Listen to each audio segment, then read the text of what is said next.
Hello friends, स्वागत है आपका मेरे चैनल सफलता का अड्डा पर। और आज हम बात कर रहे हैं आपसे कंप्यूटर की। आज की हमारी क्लास है। इससे पहले जब हमने कंप्यूटर क्लास स्टार्ट की थी उसके अंदर हम आपको अभी तक क्या करा चुके हैं। तो हमने आपको कराया कंप्यूटर का परिचय यानी कि इंट्रोडक्शन ऑफ कंप्यूटर, और उसके बाद में हमने पढ़ा था history of computer, development of computer, computer का विकास और कंप्यूटर का इतिहास। और उसके बाद में एक छोटी सी और क्लास कराई थी, आपको याद होगा, वर्तमान समय में कंप्यूटर का विकास। उसके अंदर भी आपको कई तरह की अन्य जानकारियां भी दी गई थी। लेकिन आज का जो हमारा टॉपिक है वो है कंप्यूटर की पीढ़ियां यानी कि जनरेशन ऑफ कंप्यूटर, जो आज का हमारा टॉपिक है। तो अगर इसकी बात करें, इसके अंदर कंप्यूटर की जो अभी तक की जो पीढ़ियां हैं वो 5 पीढ़ियां हैं।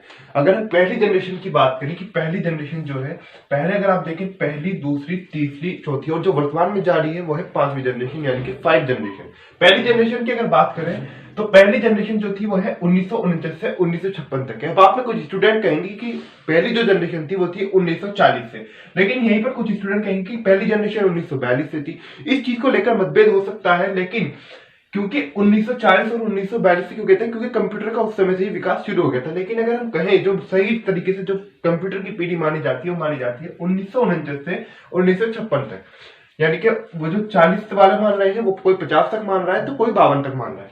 अगर हम बात करें फर्स्ट जनरेशन की 1949 से 1956 तक, अगर सेकंड पर आए 1956 से 1965 तक, और अगर बात थर्ड की करें यानी कि जो तृतीय पीढ़ी है, जो थर्ड जनरेशन है, वो है 1965 से 1975 तक, यानी कि 1965 से 1975 तक। अगर बात फोर्थ जनरेशन की करें तो फोर्थ जनरेशन जो है यानी कि चौथी जो पीढ़ी है वो है 1975 से 1990 तक। और 1990 के बाद की बात करें हम, यह सभी का समान है। हालांकि कुछ ही ऐसा भी ये भी समान है 1975 1990, हालांकि उनका प्रथम पीढ़ी के अंदर कुछ अंतर आ रहा है, ऐसा भी है। क्योंकि तीसरी पीढ़ी के अंदर भी यही है, लेकिन प्रथम पीढ़ी के अंदर अंतर आ रहा है। ऐसा भी देखा गया है कहीं पर एक एक वर्ष का भी अंतर है। जैसा कि यहाँ पर 1965 लिखा गया है तो वहां पर 1964 से 1974 तक, या फिर 1966 से 1976 तक, ऐसा भी आपको मिल सकता है। लेकिन जो बिल्कुल सही है, जो अधिकतर जो बुक्स है, या फिर अगर आप अधिकतर इसकी रिसर्च में जाएंगे तो आपको यही मिलेगा। अच्छा, यहाँ पर अगर बात कर रहे हैं फिफ्थ जनरेशन के बारे में तो ये अभी तक चल रही है, यानी कि जो वर्तमान है अभी तक 5वीं ही पीढ़ी आई है। तो आज के समय में जो कंप्यूटर है यानी कि अभी जो जनरेशन है वो 5वीं है, और ये अभी तक के है। ये कब से है? 1990 से। अब बात कर लेते हैं पहली जनरेशन की। इसके अंदर क्या अच्छी बातें थी और क्या कमियां थी इसके अंदर, और इसके अंदर से परीक्षाओं के अंदर किस किस तरह के क्वेश्चन आपसे पूछे जा सकते हैं। अगर बात करें इसके अंदर पहली जनरेशन के अंदर क्या क्या हुआ, तो पहली जनरेशन के अंदर आपको एक बात तो याद रखनी है, इसके अंदर पंच कार्ड आया। पंच कार्ड आया, पंच कार्ड के बारे में जिस समय मैंने आपको कंप्यूटर का परिचय कराया था, उसके बाद में क्लास को पंच कार्ड के अंदर उसके बारे में मैंने आपको बताया था। अब इसके बाद पंच कार्ड तो आ गया, पंच कार्ड के अलावा और क्या क्या हुआ इसके अंदर, जो मशीनी भाषा थी, जो मशीन लैंग्वेज थी, उस समय मैंने आपको जब बताया था बाइनरी के बारे में भी थोड़ा सा उस टाइम में बेसिक बताया था मैंने आपको, तो इसके अंदर मशीनी भाषा का भी लैंग्वेज हुआ। यह बात भी आपको याद रखनी है। अगर बात करें इसके अंदर बेच प्रोसेसिंग ऑपरेटिंग सिस्टम का भी इसके अंदर प्रयोग होता है। कहीं के अंदर होता है? फर्स्ट जनरेशन के अंदर, यानी कि प्रथम पीढ़ी के अंदर।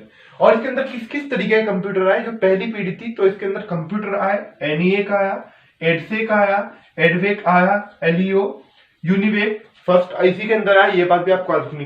एग्जाम के अंदर आपसे परीक्षा के अंदर क्वेश्चन किसी भी तरीके से पूछा जा सकता है कि यूनिवेक पर किस जनरेशन के अंदर आया, या फिर एडवेक कब आया। किसी भी तरीके से क्वेश्चन आपसे पूछा जा सकता है। या फिर पंच कार्ड का सबसे पहले उपयोग कब हुआ, या फिर पंच कार्ड का उपयोग किस पीढ़ी के अंदर हुआ। आईबीएम 721 के अंदर ये आया। आईबीएम से आपको याद होगा इंटरनेशनल बिजनेस मशीन, ये भी आपको पढ़ाया था। और आईबीएम 650, ये दोनों भी इसके अंदर ही है, यानी कि आईबीएम 650 व आईबीएम 701। अब इसके अंदर कुछ कमियां भी थी, क्योंकि स्टार्टिंग के समय जिस समय की फर्स्ट जनरेशन थी यानी कि प्रथम पीढ़ी थी, तो कुछ खामियां भी थी इसके अंदर। हालांकि कमी आज के समय में भी होती है, लेकिन उस समय कुछ ज्यादा थी। कमियों की अगर बात करें तो इसका जो आकार था यानी कि जो इसका साइज था ये बहुत बड़ा था। इसे एक स्थान से दूसरे स्थान पर ले जाने के अंदर बहुत ज्यादा परेशानी होती थी। और इसको रखने में, जब आप देख रहे हैं कि किसी चीज का साइज बहुत बड़ा है, और आपने कंप्यूटर के अगर फोटो देखोगे वाले, अगर आपने अपने बचपन के अंदर भी अगर आपको अपने उन क्लासेस को याद होगा, या आपने आज के टाइम में भी अगर कंप्यूटर के प्रति आपकी रुचि और आपने उन फोटो को देखोगे, तो काफी बड़े बड़े कई रूम के बराबर वे एक कंप्यूटर होता था। तो आकार के अंदर बहुत बड़े थे, यानी कि साइज के अंदर बहुत बड़े थे। और मुख्य पुर्जा इनका जो था वो थी वैक्यूम ट्यूब। क्या? वैक्यूम ट्यूब इनका मुख्य पुर्जा था। और इनके अंदर ज्यादा बिजली की, ज्यादा विद्युत सप्लाई जो होती है उसकी इनके अंदर आवश्यकता थी, उसकी इनके अंदर जरूरत थी, तभी ये चल पाते थे। एक बात और थी इसके अंदर, जैसा कि मैंने आपको बताया, एक स्थान से दूसरे स्थान पर ले जाना यानी कठिन था, यानी कि बहुत ज्यादा मुश्किल था। जब एक कंप्यूटर इतना बड़ा होगा, कई कई रूम के बराबर होगा, तो आप अनुमान लगा सकते हैं कि उसको एक स्थान से दूसरे स्थान पर ले जाना कितना मुश्किल होगा। अगर बात करें यहाँ पर, इसमें आगे देखें, व्यावसायिक उत्पादन इसका कठिन एवं महंगा था। जो व्यावसायिक उत्पादन होता है, यहाँ पर व्यावसायिक उत्पादन से जो तात्पर्य है वो बिजनेस से है, कमर्शियल से है, यानी कि जो व्यवसाय के लिए प्रयोग होता है। तो व्यावसायिक उत्पादन इसका कठिन और महंगा था, यानी कि बहुत ज्यादा मुश्किल था और महंगा तो था ही। अब बात आ जाती है सेकंड जनरेशन की, यानी कि द्वितीय पीढ़ी की। कंप्यूटर की कितनी जनरेशन है? 5 पीढ़ियां। ये बात आपको अभी तक के पता चल गई, जो अभी तक के पीढ़ियां है। इसके अंदर क्या क्या हुआ? इसके अंदर IBM 1401 व NCR 304 का निर्माण हुआ। ये बात भी आपको याद रखनी है। यहाँ पर प्रथम पीढ़ी के अंदर किसका प्रयोग हुआ? यहाँ पर IBM 701 व IBM 650 का निर्माण हुआ, यानी कि इसका। और यहाँ पर अगर बात करें हम इसके अंदर, तो इसके अंदर IBM 1401 का निर्माण हुआ। कौन सी पीढ़ी में? द्वितीय पीढ़ी में, जो कि 1956 से 1965 तक चली। अगर बात विशेषता की करें इसकी, कि विशेषता क्या थी इसकी, जो कुछ खास बातें थी, ये पहली जो पीढ़ी की तुलना थी, जो पहली जो पीढ़ी के कंप्यूटर थे उनकी तुलना में, यानी कि उनके अपेक्षा में ये कंप्यूटर छोटे थे। अगर ऐसी बात नहीं कि बिल्कुल छोटे कंप्यूटर बने थे दूसरी पीढ़ी के अंदर, बिल्कुल छोटे नहीं बने थे, लेकिन जितने बड़े कंप्यूटर पहली पीढ़ी के अंदर होते थे, उससे छोटे कंप्यूटर इस पीढ़ी के अंदर, यानी कि दूसरी पीढ़ी के अंदर कंप्यूटर बन चुके थे। अगर बात करें इसमें आगे देखें, कम ऊष्मा का निष्पादन करते थे। जो ऊष्मा का निष्पादन होता था वो भी इसके अंदर कमी था, और ये ज्यादा विश्वसनीय थे, यानी कि इनके ऊपर यकीन रखा जा सकता था। अगर हम आज के हिसाब से देखें, 5वीं जनरेशन के, 4थी जनरेशन के हिसाब से देखें, तो हमें ये बहुत ज्यादा अच्छे नहीं लगेंगे। लेकिन उस समय क्या था, जब तक पहली ही पीढ़ी आई थी, पहली जनरेशन आई थी, तो उसके मुकाबले, उसकी अपेक्षा ये हमें बहुत ज्यादा विश्वसनीय लग रहे थे। ये ज्यादा विश्वसनीय थे इसके मुकाबले, किसके? पहली जनरेशन वाले जो कंप्यूटर थे इनकी अपेक्षा। एक स्थान से दूसरे स्थान पर इनको ले जाया जा सकता था, इतना था कि इनको एक स्थान से दूसरे स्थान पर ले जाया जा सकते थे। अगर बात करें इसके अंदर प्रयोग किस किस का हुआ, जैसा कि मैंने आपको यहाँ पर बताया था, इसके अंदर पंच कार्ड का प्रयोग हुआ, मशीनी भाषा, यानी कि जो मशीनी लैंग्वेज होती है 0-1 से जिसको प्रदर्शित करते हैं, जो बाइनरी मैंने आपको बताया भी था, उसी प्रकार से इसके अंदर प्रयोग किसका हुआ, यूज किसका हुआ? तो इसके अंदर यूज हुआ मैग्नेटिक टेप का। किसका? मैग्नेटिक टेप का। इसके बारे में आगे से जब आप इससे संबंधित क्वेश्चन आएगा तो इसके बारे में भी आपको विस्तार से पढ़ाया जाएगा। अच्छा, बात करें इसके अंदर बेसिक, फोर्ट्रेन, एल्गोर आदि भाषाओं का भी इसके अंदर ली गई, इन भाषाओं का भी यानी कि इसके अंदर प्रयोग हुआ। ये कंप्यूटर की भाषा है, ये बात भी आपको याद रखनी, जिन भाषाओं का यहाँ पर नाम दिया गया है।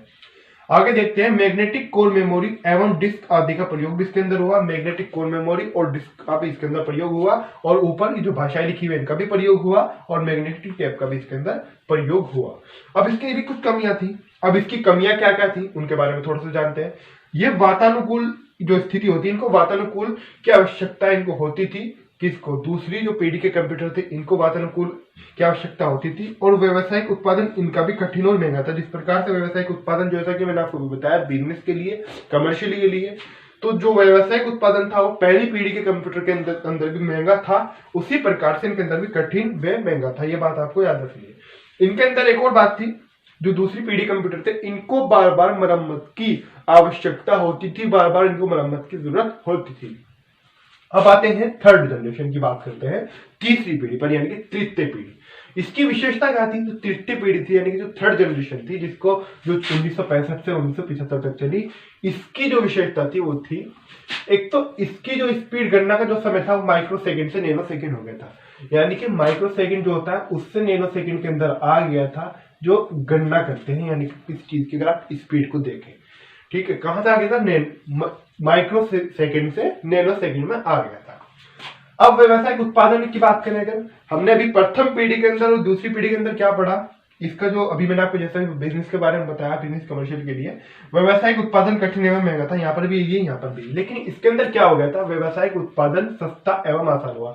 यानी कि ना आसान हुआ, मात्र इसके अंदर ये सस्ता भी हो गया था। हालांकि इनके अंदर कठिन तो था ही और महंगा भी था, ये बात भी थी पहली और दूसरी पीढ़ी के अंदर। तीसरी के अंदर ये दोनों ही चीजें खत्म हो गई। यहाँ पर ये आसान भी हो गया और यहाँ पर ये सस्ता भी हो गया। इसके जो मुख्य संग्रहण पुर्जे थे उसके रूप में डिस्क, टेप आदि का प्रयोग लिया जाता था। यानी कि जो इसके मुख्य संग्रहण पुर्जे थे उनके अंदर डिस्क व टेप का प्रयोग इसके अंदर, यानी कि उनको इस्तेमाल में लिया जाता था। किसके लिए? मुख्य संग्रहण पुर्जों के लिए। ये बात आपको याद रखनी है। एक कंप्यूटर पर एक साथ अनेक प्रोग्राम को चलाना तथा एक प्रोग्राम को कई प्रोसेसर द्वारा चलाना भी संभव हो गया था। जैसे कि आप अगर देखते होंगे आज के समय में एक साथ एक कंप्यूटर पर आप अनेक कार्य करते हैं। यदि कि अगर मैं आपको एक उदाहरण दूं, आप कंप्यूटर पर गए अपने, या फिर आपने उस पर इंटरनेट के माध्यम से कोई मूवी डाउनलोड करने के लिए आपने लगा दी।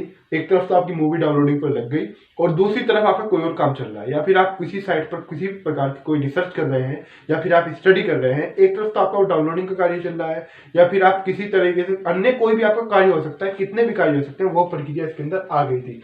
एक कंप्यूटर पर एक साथ अनेक प्रोग्राम चलाना, यानी कि कई प्रोग्राम चल सकते थे और एक प्रोग्राम को कई प्रोसेसर द्वारा चलाना भी संभव हो गया था। यदि कोई एक प्रोग्राम है उसको हम कई प्रोसेसर के द्वारा भी चला सकते थे। अब इसके अंदर क्या है, PL1, फोर्ट्रन, आईवी, कोबोल, 68, ये जो भी ये भी है, जैसे कि मैंने आपको बताया बेसिक, फोर्ट्रन, एल्गोल, ये भी कंप्यूटर की भाषा है, उसी प्रकार से ये भी कंप्यूटर भाषा है। PL1 और फोर्ट्रन, आईवी और कोबोल, 68, ये आदि प्रोग्रामिंग भाषाओं का आविष्कार हुआ है। तो ये भी कंप्यूटर की भाषा है। और ये जो भाषाएं बनी, PL1, फोर्ट्रन, आईवी की अगर बात करें, कोबोल, 68 की बात करें, तो ये जो भाषाएं बनी, ये बनी तृतीय पीढ़ी में, यानी कि थर्ड जनरेशन के अंदर। इन प्रोग्रामिंग भाषाओं का तृतीय पीढ़ी के अंदर, थर्ड जनरेशन के अंदर आविष्कार हुआ। पूरी तरह सामान्य उद्देश्यों हेतु पूरे विश्व में काम में लिए गए। हर तरीके से सामान्य काम करने के लिए, सामान्य मकसद से पूरी दुनिया के अंदर इन कंप्यूटर को, यानी कि जो तृतीय पीढ़ी थी, तृतीय पीढ़ी कंप्यूटर को काम के अंदर लिया गया, प्रयोग में लिया गया। अब इनके अंदर क्या कमी थी, इनके अंदर भी कुछ कमियां थी। कई स्थितियों में क्या होता था, इन कंप्यूटर के अंदर एयर कंडीशनिंग की इनके अंदर भी आवश्यकता होती थी। किसकी? एयर कंडीशनिंग की आवश्यकता होती थी। कई स्थितियां ऐसी भी आ जाती थी। अब बात कर लेते हैं फोर्थ जनरेशन के बारे में, यानी कि चतुर्थ पीढ़ी, जिसे चौथी पीढ़ी कहा जाता है, यानी कि चौथी जनरेशन। तो इसका जो काल है, जो इसकी अवधि है, वो है 1975 से 1990 तक। ये बात आपको याद रखनी है। और 1990 से तो आगे आपको नहीं मिलेगी ये बात भी। जैसे कि मैंने आपको स्टार्टिंग में बताया, स्टार्टिंग में मैंने आपको ये सब क्यों बताया था, पहले फर्स्ट के बारे में, फिर सेकंड के बारे में, फिर थर्ड के बारे में, फिर फोर्थ के, फिर फिफ्थ के। कुछ स्टूडेंट वहीं से इसके अंदर क्या होता है, उसके अंदर विचलित हो जाते हैं और पूरी क्लास को इसको छोड़ देते हैं। उसके अंदर क्या था, उनका खुद का नुकसान था इस क्लास को छोड़ने में। अब वे अगर यहाँ पर भी सोचने लगे कि यहाँ पर उनको 92 मिलेगा, 91 मिलेगा, फिर 89 मिलेगा, 89 मिलेगा, तो ऐसा कुछ नहीं है। हर अगर आप कहीं से भी पढ़ेंगे या फिर कहीं पर भी देखेंगे तो यहाँ पर आपको 1990 ही मिलेगा। वो मैंने आपको बताया था कि कहाँ पर क्या अंतर है, वो मैंने आपको स्टार्टिंग में अच्छे से बता दिया। तो बात कर रहे हैं यहाँ पर फोर्थ जनरेशन के बारे में, यानी कि चौथी जनरेशन के बारे में। तो इसकी विशेषता है ग्राफिकल यूजर इंटरफेस। अब एक और क्वेश्चन तो देखिए आपको यहीं से बन गया, क्योंकि एग्जाम के अंदर क्वेश्चन पूछ लेता है कि GUI क्या है। तो GUI का पूरा नाम आपको अलग अलग वहां पर आगे उसके पूरा नाम लिखा मिलेगा। अब उसके अंदर आपको विचलित भी किया जा सकता है एग्जामिनर के द्वारा। तो GUI का पहले तो आप ये अपना पूरा नाम क्लियर कीजिए। इसका पूरा नाम है ग्राफिकल यूजर इंटरफेस। क्या है? ग्राफिकल यूजर इंटरफेस इसका पूरा नाम है। ग्राफिकल यूजर इंटरफेस लाइट में होते हुए भी डाटा सुरक्षित रहता था। यदि लाइट भाग जाती है, हमारा डेटा उड़ने का, डेटा समाप्त होने का खतरा रहता है। लेकिन इस चौथी जनरेशन के अंदर, इस फोर्थ जनरेशन के अंदर क्या हुआ, इसके अंदर अगर लाइट भी जाती है तो भी हमारा डाटा सुरक्षित रहेगा। ये बात इसके अंदर सुनिश्चित हो गई।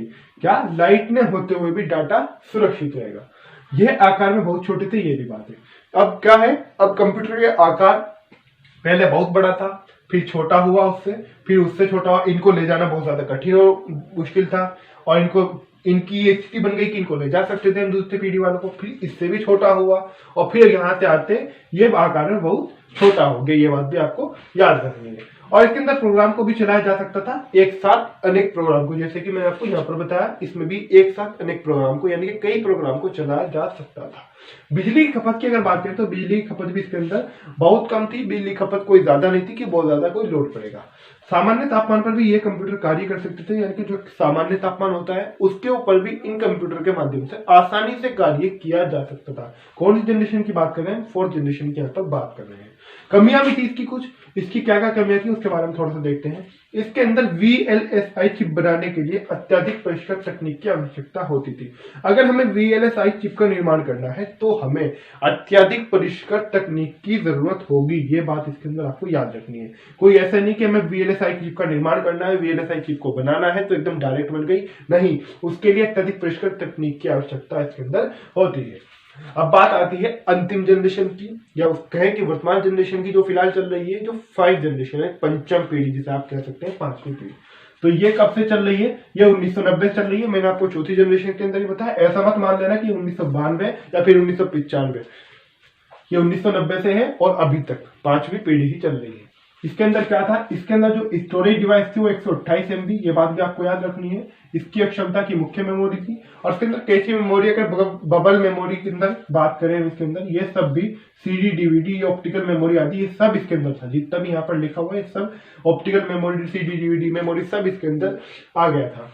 अच्छा, अगर सॉफ्टवेयर की बात करें तो सॉफ्टवेयर के अंदर विंडो की बात करें, विंडो कौन कौन से, विंडो 95 यानी कि विंडो 95, 98 XP, और इसके अलावा विजुअल बेसिक, विजुअल C++, जावा आदि, जिसके अगर जो लैंग्वेज जो नए नए सॉफ्टवेयर आ रहे हैं उन सभी का विकास हुआ, उन सभी को इसके अंदर विकसित किया गया। इसके अंदर 5वीं पीढ़ी के अंदर जो आपने पहले आपने देखा होगा, आपने तो बहुत सारे स्टूडेंट तो आज भी देखते होंगे, इसका यूज करते होंगे, जावा लिखा हुआ आता है, C++ के बारे में आप जानते हैं। तो ये जो चीजें हैं ये 5वीं पीढ़ी के अंदर ही है, ये बात भी आपको याद रखनी है।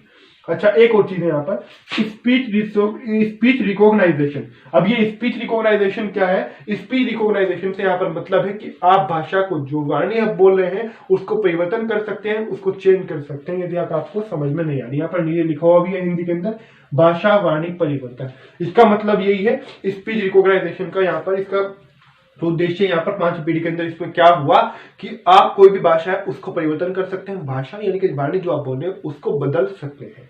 आगे अगर बात करें इसके एप्लीकेशन एरिया की, तो एप्लीकेशन एरिया की बात करें तो समानांतर प्रोसेसिंग, न्यूरल नेटवर्क, मौसम भविष्यवाणी, सेना इत्यादि के अंदर इसका प्रयोग, यानी कि इसके अंदर यह है कि समानांतर प्रोसेसिंग, न्यूरल नेटवर्क, मौसम और भविष्यवाणी, बोले कि जो मौसम कब कहाँ कितना तापमान रहेगा, कहाँ वर्षा होगी, कहाँ पर मानसून आएगा, जो इस तरह की चीजें हैं।